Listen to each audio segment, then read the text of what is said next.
The Galactic Military Academy's orientation hall fell silent as the massive creature padded through the rows of nervous cadets. Standing nearly 4 feet at the shoulder, the Kytherian War Beast resembled a cross between a wolf and a panther, its midnight black fur rippling with each calculated step.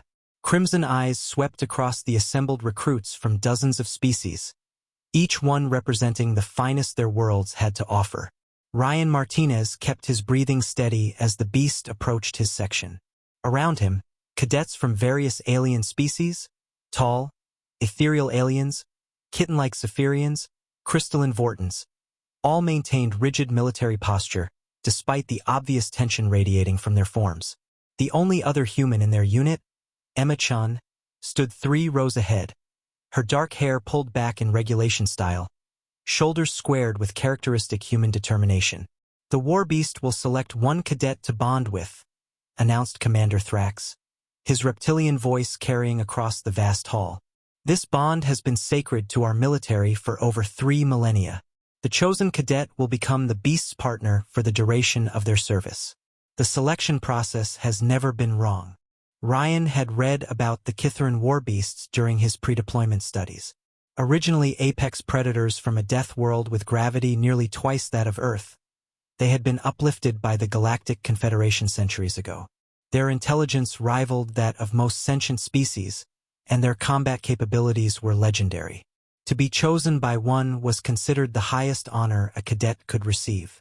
The creature moved methodically through the ranks, its massive head lowering to sample the scent of each cadet. When it reached a towering Gorvani warrior, easily 8 foot tall with arms like tree trunks, it paused, considering before moving on. The Gorvani's confident expression flickered with disappointment. Emma remained perfectly still as the War Beast approached her row. Ryan watched as it stopped in front of her, those burning red eyes studying her face intently. For a moment he thought this was it. The beast would choose Emma, and rightfully so. She had scored higher than anyone in their combat simulations. Her tactical scores were off the charts, and she possessed the kind of cool-headed leadership that even the alien instructors respected. But after a long moment, the beast moved on. It continued its methodical inspection, passing Zaffron honor guards, crystalline tactical specialists, and Alarion telepaths. Each time it would pause, consider, and move forward. The tension in the hall was palpable as hundreds of the galaxy's best young warriors awaited judgment.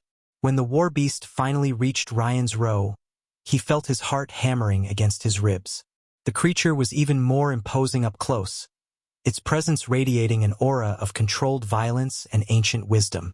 It stopped in front of the cadet to Ryan's left, a Vortanian whose crystalline body actually chimed softly with nervous energy.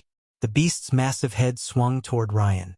Time seemed to freeze as those crimson eyes locked onto his. Ryan felt as though the creature was looking not just at him, but through him, reading something written in his very DNA.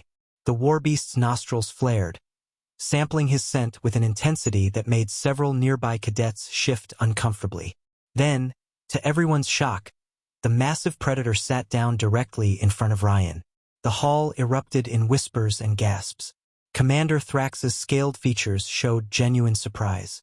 Even Emma turned to stare, her usually composed expression showing a flicker of amazement. "Curious," Commander Thrax said, approaching slowly. "War Beast Shadowmaw, explain your choice." The creature's voice resonated through the translation devices, a deep rumble that seemed to come from the earth itself. "This one carries the scent of the ancient hunt.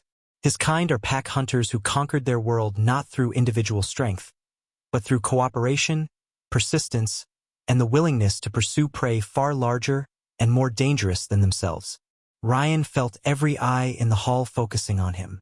He maintained his military bearing, but internally he was reeling. "Humans," Shadowmaw continued, "are persistence predators. They do not give up. They do not surrender.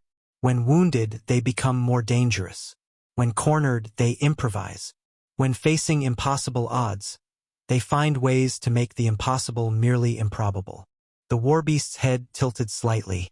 "This one also smells of pack loyalty and protective instinct. He would die for his companions without hesitation." Commander Thrax studied Ryan with new interest. Cadet Martinez, step forward. Ryan moved with practiced precision, coming to attention before the commander. Shadow Maw remained sitting, but his massive head was now level with Ryan's chest. The War Beast has chosen you as his partner, Commander Thrax announced. This is unprecedented. Never has a Kytherian War Beast chosen a human. They typically select the physically strongest or most aggressive candidates. With respect, Commander, Shadow Maw interjected, you misunderstand strength. This human species survived ice ages, plagues, wars, and countless disasters through sheer stubborn refusal to surrender. They are not the fastest, strongest, or most intelligent species individually, but they are the most persistent pack hunters in known space. When humans decide something needs to be done, they do not stop until it is accomplished. Emma caught Ryan's eye and gave him the slightest nod of approval. High praise from someone who rarely showed emotion in public. Furthermore, Shadow Maw continued, rising to his full height beside Ryan, humans have something most species have bred out of themselves: controlled aggression coupled with pack loyalty. This one will fight with the fury of a cornered predator to protect those he considers family. Yet he maintains the discipline to follow orders and work within a unit structure. Commander Thrax looked between Ryan and the massive war beast. Very well, Cadet Martinez. You and Shadow Maw will undergo bonding protocols immediately. Your training begins at dawn. As the assembly began to disperse, Ryan found himself surrounded by curious and somewhat awed fellow cadets. Emma approached, extending her hand for a congratulatory handshake. Looks like you're going to be our pack alpha of trouble, she said with a rare smile. Try not to let it go to your head, Martinez. Ryan grinned back, placing his hand on Shadow Maw's massive shoulder. The war beast's fur was surprisingly warm, and he could feel the powerful muscles beneath. Trouble? Ryan asked, looking between Emma and his new partner. I think we're just getting started. Shadow Maw's rumbling laugh echoed through the hall. Indeed, young Alpha. The galaxy has no idea what it's in for when humans and war beasts hunt together. As they walked toward the bonding chambers, Ryan couldn't help but feel that this was the beginning of something extraordinary. Humanity was about to show the galaxy exactly what made them special. Not through individual prowess, but through the unbreakable bonds they formed and their absolute refusal to give up when the fight mattered. The pack alpha of trouble indeed.